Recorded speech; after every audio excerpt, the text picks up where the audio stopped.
국내 증시도 변동이 큰데 그것이 네. 어떻게 보면 미국 증시, 특히 이 선물 지수 흐름과 연동되기 때문에 이 해외 주식 스탁 보시는 분들은 이 국내 주식에도 많이 연계를 시켜서 보시면 좋을 것 좀 같습니다. 요새는 국내 증시가 미국 증시 따라서 많이 가는 것 같아요. 맞습니다. 더더욱요. 예. 그래서 그런 어떤 그 변수를 그리고 네. 움직이는 원인을 이 앞단에서 확인할 필요가 있겠는데요. 그 얘기를 좀 드리도록 하겠습니다. 일단 뭐 나스닥 10,000포인트, 흔히 말하는 만스닥을 지난주에 터치를 했습니다. 그쵸. 말씀을 드렸었고요. 터치 이후에 급락이 연출이 됐는데요. 특히 이제 차트 보시게 되면 목요일 날 굉장히 큰 음봉, 그래서 이 전고점, 그러니까 지난 고점을 하회하는 흐름이 좀 나왔거든요. 이게 네.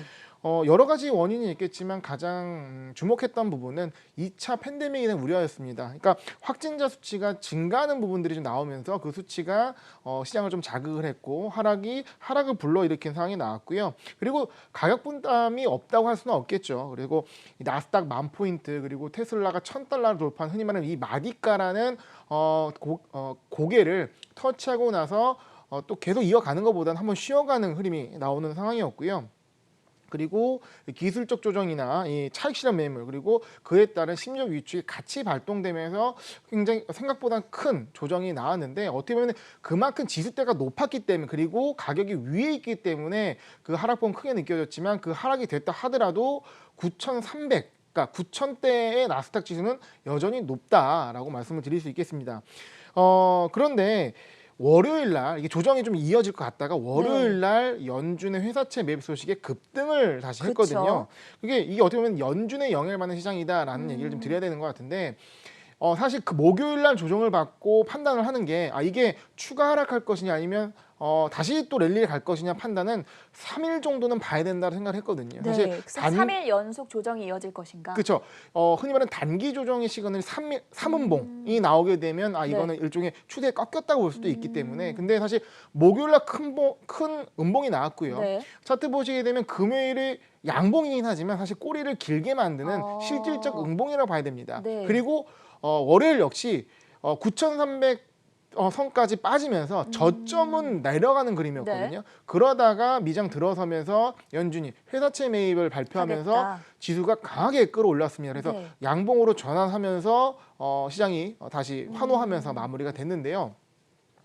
어떻게 보면은 이 연준이 이 시장의 하락 흐름을 좌시하지 않고 좀 제지했다. 즉 하락하고 둘 수도 있었는데 그 시점에 회사채 매입 소식을 갖고 오면 시장을 끌어올린 거거든요. 그러니까 네. 하락을 좀 저지하는 방어적 역할을 연준이 해냈다. 그럼 뭐냐?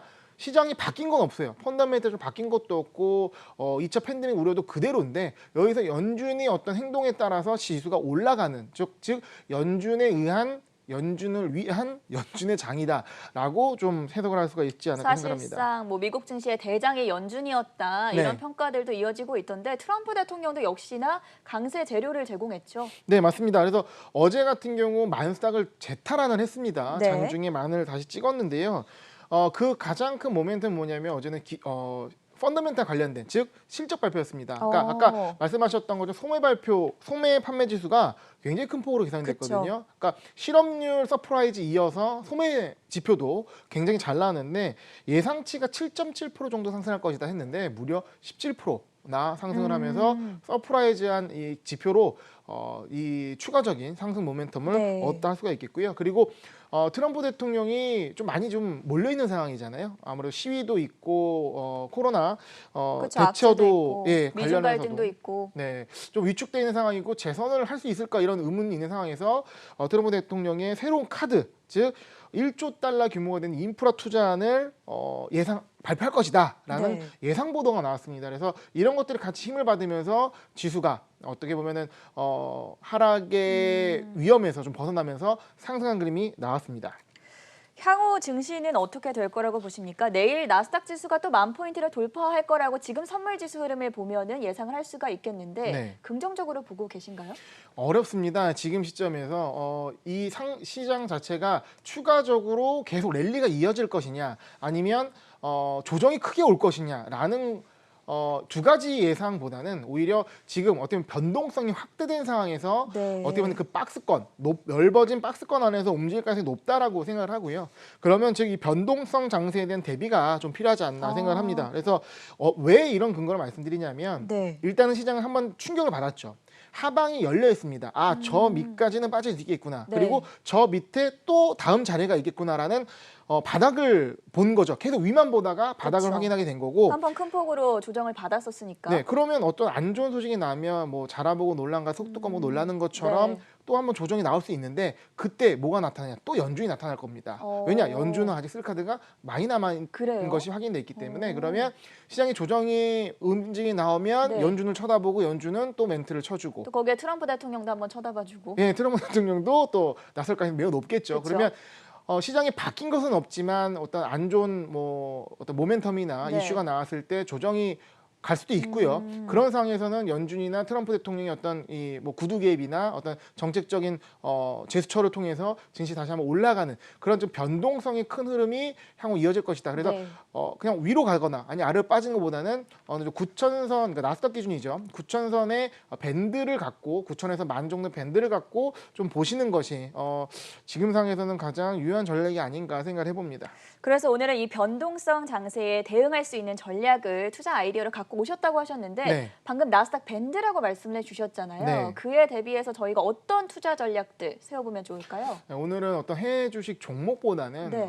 주로 글로벌 ETF, 즉 제가 글로벌 ETF를 말씀드릴 때 얘기 드린 거는 굉장히 다양한 전략을 구가할 수 있는 것이 글로벌 ETF다 말씀을 드렸고요. 왜냐, 다양한 기초 자산을 갖고 ETF가 만들어져 있고 그리고 그것이 어떤 그 기초 자산에 대해서 레버리지와 인버스를 굉장히 폭넓게 활용할 수 있기 때문에 이런 것들을 잘 적용하시면 내가 어떤 투자 전략을 활용하는 데 매우 좋은데요. 그거를 오늘 한 3가지 전략으로 좀 적용을 해봤습니다. 그래서 이 변동성의 장세에 어떻게 우리가 대비할 것인가. 네. 그러니까 지금 주식은 팔 때는 아니라고 봅니다. 주식은 갖고 있는 상황에서 하락이 불안하잖아요. 그쵸. 그럼 불안한 거에 대한 준비와 대응이 필요한 것이고요. 그럼 그 대응 전략을 이 해외 주식으로 어떻게 가져가냐라고 했을 때 주식은 어쨌든 뭐 롱사이드로 상승 사이드로 가져가는 것이고 하락에 대한 대비 혹은 이 변동성에 대한 대비를 전략적으로 가져갈 필요가 있다라고 하는 거고요. 첫 번째 전략을 한번 말씀드리도록 하겠습니다. 네, 3가지 전략 중에서 첫 번째 대응 전략부터 살펴보죠. 네, 바로 나스닥 ETF 밴드 트레이딩이라고 제가 명칭을 접었는데요. 뭐 제가 진 겁니다. 제가 진 건데. 나스닥 관련된 ETF인가요? 네, ETF를 활용해서 박스권 상단에서는 매도 ETF로 매입하고 네. 박스권 하단에서는 매수 ETF를 매입을 하면서 이 박스권 상하단에서 트레이딩을 하는 전략이라 할 수가 있겠는데요. 제가 간단한 표를 갖고 왔는데 나스닥의 대표적인 레버리지 그리고 인버스 ETF입니다. 그래서 1배, 2배, 3배 그리고 마이너스 1배, 2배, 3배 해가지고 레버리지와 인버스 ETF가 있고요. 나스닥을 기초자산한 ETF입니다. 그래서 뭐 티커는 QQQ, 뭐 TQQQ, 뭐 SQQQ 뭐 있는데 요즘 이 SQQQ와 TQQQ를 많이 좀 언급을 하더라고요. 왜냐? 3배짜리를요? 3배짜리니까. 그러니까 지금 국내 지금 최근에 동학개미 분들께서 네네. 그러니까 공격적인 유가도 트레이딩하고 그쵸. 그리고 뭐 곧버스 이런 레버리지 상품을 많이 이제 맛봤는데 아무래도 이 국내 ETF도 규제된다고 하니까 그러면 글로벌 ETF 중에 변동이 높은 게 뭔가 해서 나스닥에 있는 ETF TQQQ나 SQQQ를 이제 활용하는 전략도 많이 나오는데요. 일단은 변동성 장세를 봤을 때 3대 지수 중에 가장 변동성이 높은 나스닥을 네. 활용을 한다는 전략이고요.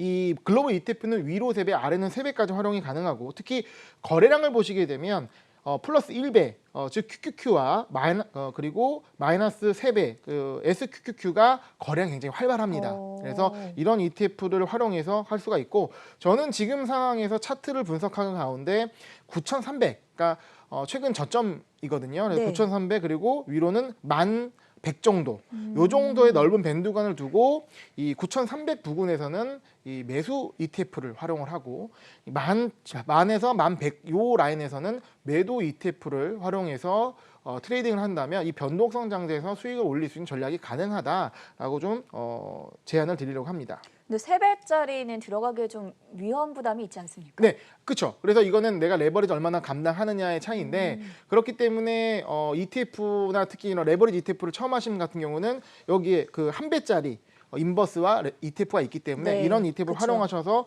안전적으로 하셔도 좋고요. 아니면 좀 공격적으로 하신다 그러면 이 3배짜리 ETF를 활용하실 수도 있을 것 같습니다. 자, 그리고 네. 또 S&P도 마찬가지 전략이 가능합니다. 그게 이제 두 번째 대응 전략인 거죠?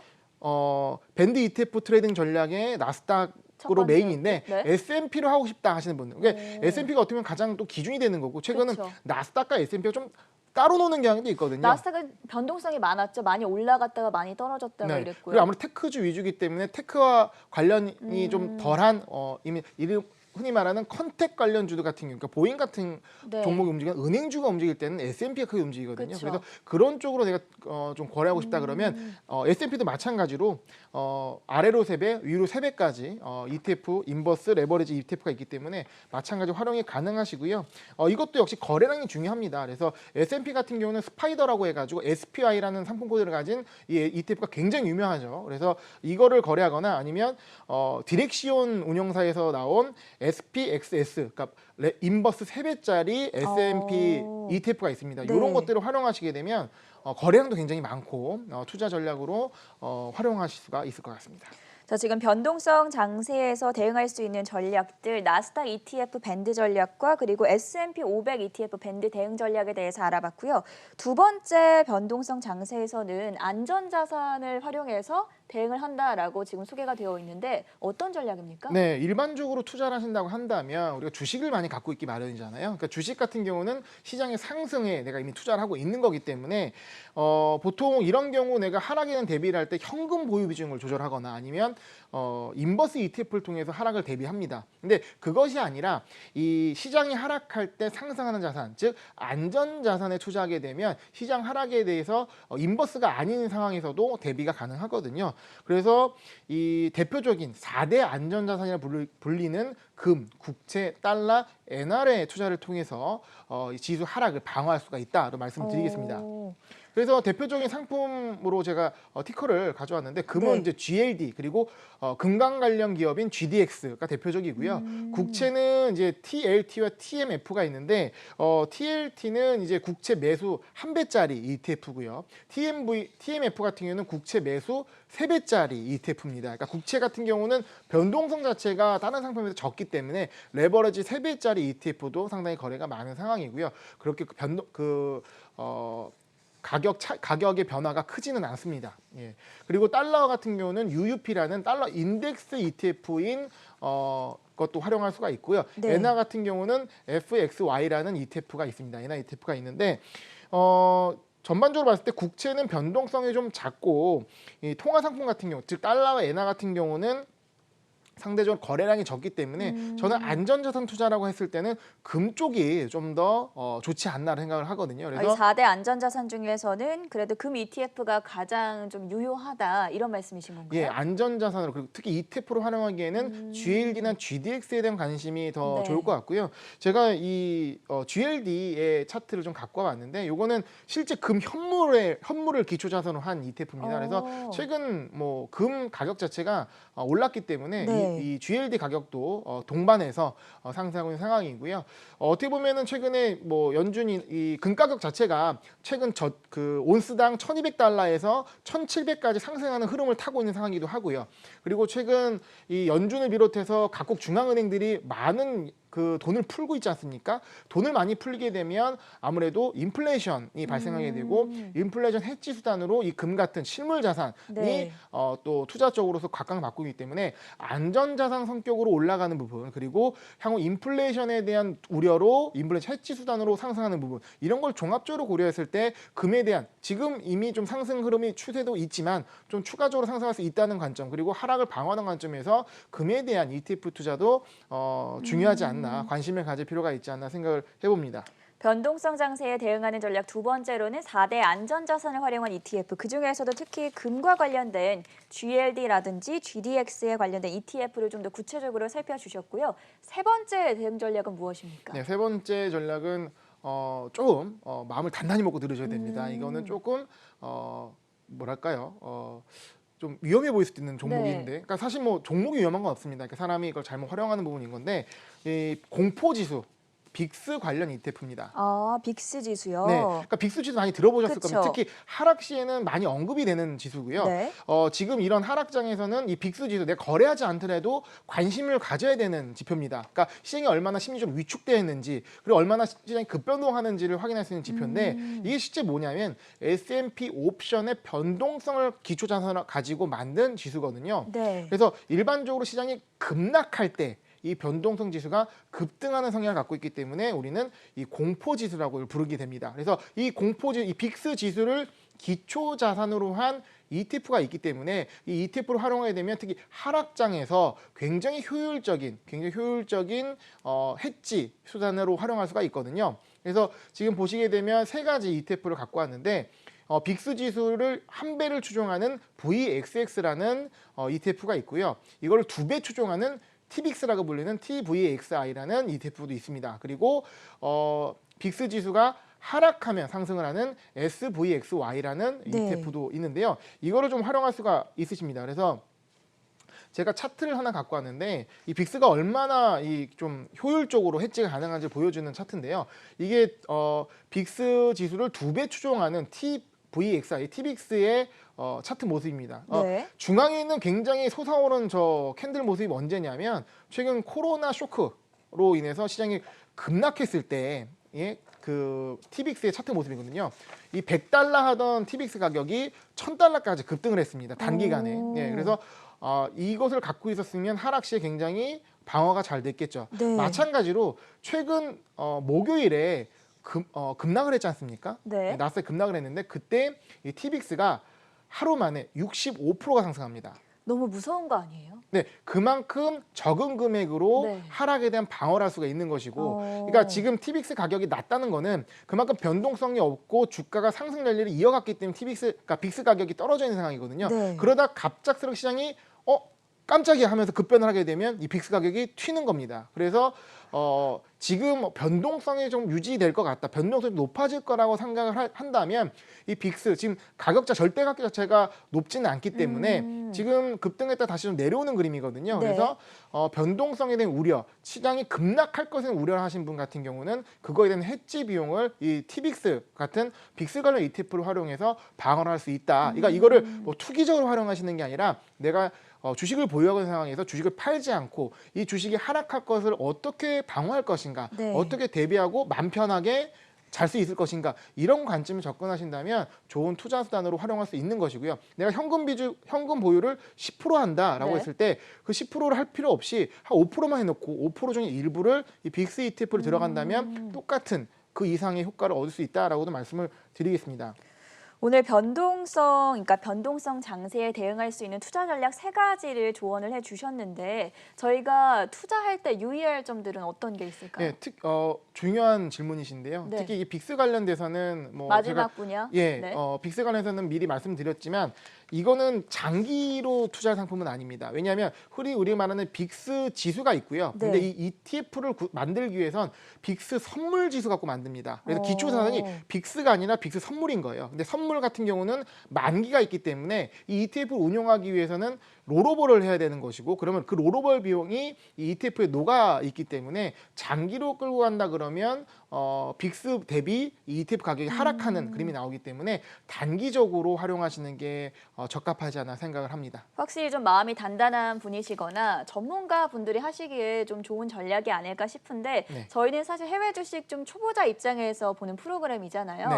그래서 종목별로 보는 게 사실 더 쉬운 면도 있습니다. 네. 지금 유튜브에서 어떤 분이 마이크로소프트 마소를 내가 가지고 있는데 네. 너무 많이 올라서 차익 네. 실현해야 하지 않을까 고민하시는 분들도 계시거든요. 네. 이게 사실 뭐 비단 마이크로소프트뿐만이 아니라 아마존, 애플 뭐 워낙 많이 올랐기 때문에 이제 조정장 오면은 차익 실현해야 하지 않을까. 이런 분들을 위해서는 어떤 전략 세워주실 겁니까? 두 가지 방법이 있습니다. 네. 그러니까 내가 마이크로소프트를 갖고 계세요. 많이 올랐는데 더 오를 것 같기도 하고 빠질 것 같기도 하잖아요. 그러니까요. 그러면 여기서는 내가 일부 한 5분의 1이든가 3분의 1이든가 일부 차익 실현 해놓고 나머지는 꾸준히 끌고 가는, 그러니까 추세가 상승이기 때문에 끌고 가는, 그럼 혹시 조정 받았을 때는 일부 차익 실현한 걸 다시 들어갈 수가 있기 때문에 네. 그런 식으로 접근하시는 방법도 있고요. 근데 주식을 팔기 쉽지가 않은 분도 있을 거예요. 그렇죠. 더 오를 수도 예, 있으니까요. 이거는 내가 주식을 이건 내 평생 뭐 1000년 보유 이런 게 있더라고요. 끝까지 가져갈까? 그런 경우에는 내가 현금 보유를 하는 부분을 이런 어떤 하락에 대비하는 상품을 통해서 방어를 해서 시장이 하락할 때 여기서 수익을 내서 그 내가 갖고 있는 보유하는 종목의 하락을 대방어하는 그게 바로 해지거든요. 그런 식으로 접근할 수가 있습니다. 근데 그렇기 때문에 내가 주식을 갖고 있어 주식을 비중을 줄이는 거 말고 할 수 있는 투자 수단이 이런 것들이 있기 때문에 좀 이런 부분에 좀 익숙해질 필요는 있다. 그러면 네. 내가 투자의 어떤 카드나 대안이 더 많아지기 때문에 더 유연하게 시장에 대응할 수가 있지 않나 생각합니다. 그러니까 주식만 갖고 있을 때는 내가 이거를 비중 조절 말고는 할 수 있는 선택지가 없거든요. 그래서 그런 부분을 좀 말씀드리도록 하겠습니다.